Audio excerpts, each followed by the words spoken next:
Hello viewers, welcome to Ranu's lifestyle low budget kitchen.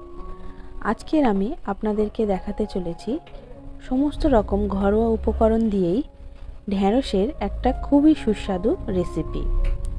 তো এই রেসিপিটা খুবই সহজ বানানো, তো চলুন বানিয়ে দেখা যাক। এখানে আমি 500 গ্রাম ঢ্যাঁড়স নিয়েছি। আমি এখানে গোটা গোটা ঢ্যাঁড়সগুলো নিয়েছি। এটা যেহেতু ছোট সাইজের ঢ্যাঁড়স, এটাকে মধ্যিখান দিয়ে একটু চিড়ে নিয়েছি। তো এবার আমি ঢ্যাঁড়সের সাথে মেশাবো 1 চামচ নুন এবং 1.5 চামচ কাশ্মীরি লঙ্কা গুঁড়ো। এই কাশ্মীরি লঙ্কা নুনটা দিয়ে ভালোভাবে আমি ঢ্যাঁড়সের সাথে মিশিয়ে নেব। মিশিয়ে আমি এটাকে 5 মিনিট মতন রেখে দেব।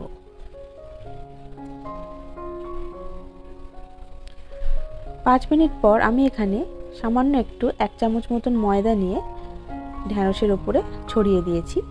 দিয়ে আমি এটাকে ভালোভাবে মিশিয়ে নিয়েছি। এবার কড়াইতে সামান্য তেল দিয়ে তেলটাকে আমি সারা কড়াইয়ের গায়ে লাগিয়ে নিলাম এবং কড়াইটা গরম হলে এতে আমি ঢ্যাঁড়সগুলোকে অল্প অল্প করে দিয়ে দেব। আমি 500 গ্রাম ঢ্যাঁড়স দুবারে ভাজবো, তাই আমি অল্প অল্প করে ঢ্যাঁড়সটাকে দিয়ে হালকা করে ভেজে নেব। এখানে আঁচটা কিন্তু মিডিয়াম টু লো ফ্লেমে রাখতে হবে, না হলে কিন্তু ময়দাটা পুড়ে গিয়ে ঢ্যাঁড়সের স্বাদটাই কিন্তু অন্যরকম হয়ে যাবে। তো এখানে মিডিয়াম থেকে লো ফ্লেমে আঁচটা দিয়ে ঢ্যাঁড়সটাকে ভেজে নিতে হবে।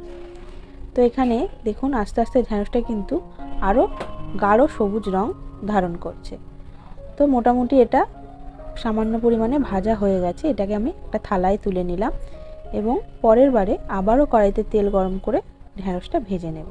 এই ঢ্যাঁড়সটা ভাজার ফলে ঢ্যাঁড়সের গায়ে যে লালা টাইপের যে ভাবটা থাকে সেটা কিন্তু কেটে যায়। তো এবার আমি এই ঢ্যাঁড়সটাকেও ভালো করে ভেজে তুলে রেখে দেব। এবার আমি কিছু মশলার প্রিপারেশন করে নেব। এখানে আমি 1 কাপ দই নিয়েছি। দইতে আমি 1 চামচ নুন দিয়ে ভালো করে ফেটিয়ে নেব। দইটা কিন্তু অবশ্যই রুম টেম্পারেচারে এনে বা ঘরের নর্মাল তাপমাত্রায় এনে তারপরে কিন্তু দইটাকে রান্নায় ইউজ করা যাবে। দইটাকে ফেটিয়ে আমি রেখে দিলাম। এবার আমি দুটো ছোট সাইজের টমেটো নিয়েছি, এটাকে আমি রাফলি কেটে নেব। তো কেটে নিয়ে এটাকে আমি মিক্সিতে দিয়ে দেব। এটাকে একটা টমেটো পিউরি বানিয়ে নেব। এবার আমি পেঁয়াজটাকে খুবই ছোট ছোট করে কেটে নেব এবং রসুনটাকেও খুব সুন্দর করে ছোট ছোট করে কুচিয়ে নেব।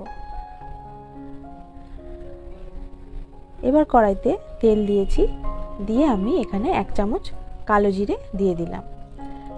ফোড়নটা হয়ে গেলে আমি এর মধ্যে সমস্ত পেঁয়াজটা দিয়ে দেব।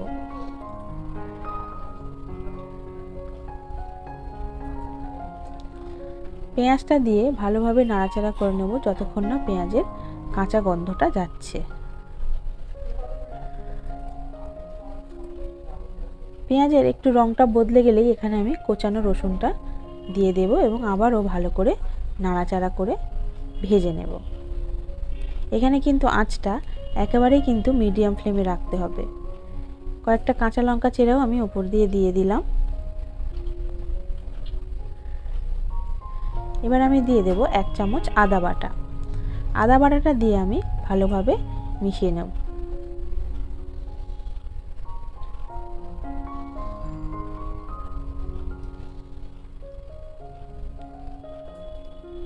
মশলাটা সম্পূর্ণভাবে ভাজা হয়ে গেছে। এবার আমি টমেটো বাটাটা এর মধ্যে দিয়ে ভালোভাবে কষিয়ে নেব যতক্ষণ না পর্যন্ত টমেটোর কাঁচা গন্ধটা যাচ্ছে।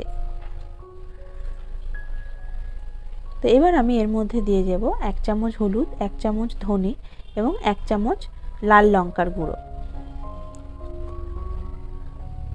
ভালোভাবে কষিয়ে নিয়ে এরকমভাবে তেল আস্তে আস্তে ছাড়তে শুরু করবে। আমি দিয়ে দিলাম 1/2 চামচ নুন। নুনটা দিয়ে ভালোভাবে কষিয়ে নিলাম। এরকমভাবে তেল ছেড়ে দিলে মশলাটা, এবার আমি এতে ফেটিয়ে রাখা টক দইটা দিয়ে দেব। একদম লো ফ্লেমে কিন্তু টক দইটা দিতে হবে, না হলে কিন্তু দইটা কেটে যাবে। তো আমি টক দইটা দিয়ে ভালোভাবে নাড়াচাড়া করে নেব। টক দইটা ভালোভাবে নেড়ে কিন্তু মশলার সাথে মিশিয়ে নিতে হবে এবং একদম লো ফ্লেমে রাখতে হবে। তো তো টক দই থেকে যখন এরকম তেল বেরোতে শুরু করবে, এটাকে আমি একেবারে লো ফ্লেমে দিয়ে জাস্ট 3 থেকে 4 মিনিটের জন্য ঢাকা দেব। ঢাকনাটা খুললে কিন্তু আমরা দেখতে পাচ্ছি মশলাটার উপরে পুরো তেল উঠে গেছে, মশলাটা কিন্তু পুরোপুরি তেল ছেড়ে দিয়েছে। এবার আবারও হালকা করে নাড়াচাড়া করে নেব। এই সময় আমি এর মধ্যে মিশিয়ে দেব হাফ চামচ চিনি।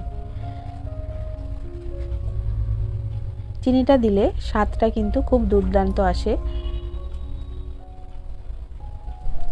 তো চিনিটা দিয়ে ভালোভাবে চিনিটা গলিয়ে নেব নাড়াচাড়া করে। এবার আমি ঢ্যাঁড়সগুলোকে এর উপরে তুলে দেব। ঢ্যাঁড়সগুলোকে দিয়েও আমি আবারও ভালোভাবে মশলার সাথে নাড়াচাড়া করে মিশিয়ে নেব। ঢ্যাঁড়সটা যেহেতু আমি হালকা ভেজেছি, তাই ঢ্যাঁড়সটা কিন্তু একটু হওয়ার সময় দিতে হবে, এবং ঢ্যাঁড়স কিন্তু সেদ্ধ হতে বেশি সময় লাগে না, তাই জন্য কিন্তু ওভার কুক করা চলবে না। তো এরকমভাবে লো ফ্লেমে আস্তে আস্তে নাড়াচাড়া করতে হবে যাতে ঢ্যাঁড়সটা ভেঙে না যায়। এবার আমি ঢ্যাঁড়সটাকে 3 থেকে 4 মিনিটের জন্য ঢাকা দেব। 3-4 মিনিট পর ঢাকনা খুললে এরকমভাবে ঢ্যাঁড়সটা কিন্তু অনেকটাই হয়ে এসছে এবং তেল ছেড়ে দিয়েছে। আবারও আমি এটাকে ভালোভাবে নাড়াচাড়া করে 5 থেকে 6 মিনিট রান্না করে নেব।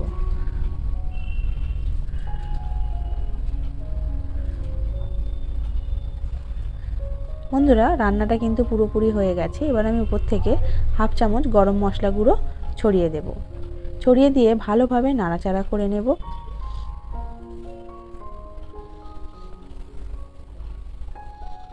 ঢ্যাঁড়সটা কিন্তু পুরোপুরি সেদ্ধ হয়ে গেছে।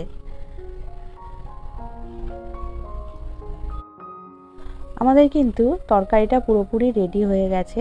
তো এই তরকারিটা ওপর থেকে ধনেপাতা কুচি ছড়িয়ে 10 মিনিট কিন্তু রেস্টিং টাইমে রেখে তারপর কিন্তু পরিবেশন করলে খুব সুন্দর লাগে এটা খেতে।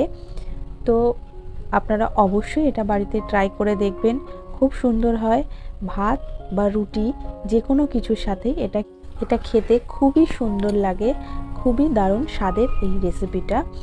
তো আমার এই রেসিপিটা কেমন লাগলো আপনাদের অবশ্যই আমাকে জানাবেন, এবং আমার ভিডিওটি যদি ভালো লাগে অবশ্যই আমার চ্যানেলটিকে সাবস্ক্রাইব করে আমার পাশে থাকবেন। এবং আজকের ভিডিওটা দেখার জন্য অনেক অনেক অনেক ধন্যবাদ। আজ তাহলে আসি, আবার দেখা হবে নতুন কোনো ভিডিওর সাথে।